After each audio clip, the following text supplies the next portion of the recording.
शेतकरी मित्रांनो, भारत कृषी सेवेचा अचूक हवामान अंदाज। मी हवामान अभ्यासक सचिन मिसाळ।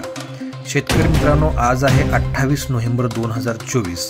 तर 28 नोव्हेंबर 2024 ते 7 डिसेंबर पर्यंतचा आपण अचूक हवामान अंदाज या व्हिडिओच्या माध्यमातून पाहणार आहोत। तर आज आहे 28 तारीख, तर उद्या अर्थात 29 आणि 30 तारखेला देखील राज्याच्या सर्वच भागात थंडीची लाट ही कायमच असणार आहे। कारण उत्तर भारतातील जो प्रभाव आहे तो महाराष्ट्रावर अजून देखील तसाच टिकून आहे।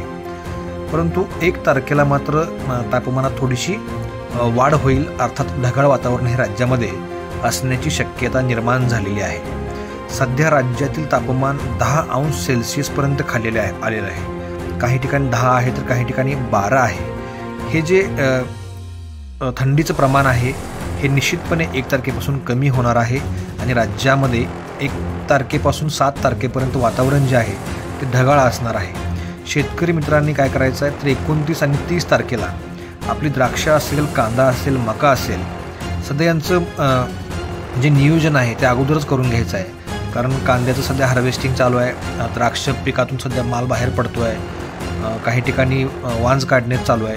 तर ही जी कामं आहेत आपण योग्य वेळेत पावसाचा अंदाज घेऊन तशा प्रकारच्या फवारण्या घेऊन करायचं आहे।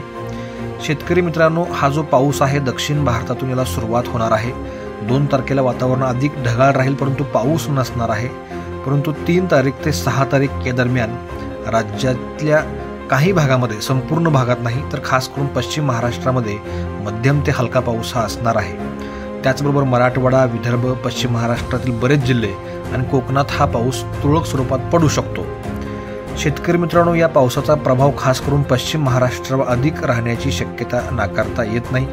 त्याचबरोबर बीड, नांदेड, अहमदनगर, धाराशिव, लातूर, सोलापूर, सांगली, सातारा, पुणे या भागात हा जो पाऊस आहे हा मध्यम ते हलक्या स्वरूपात, निश्चित स्वरूपात 3 ते 6 तारखेमध्ये असणार आहे। शेतकऱ्यांनी आत्ताच या 2-3 दिवसामध्ये आपण आपल्या पिकांचं योग्य प्रकारचं नियोजन करून घ्यायचं आहे। जर आपल्या काही अडचणी किंवा समस्या असतील तर आजच भारत कृषी सेवेच्या तज्ज्ञांचा सल्ला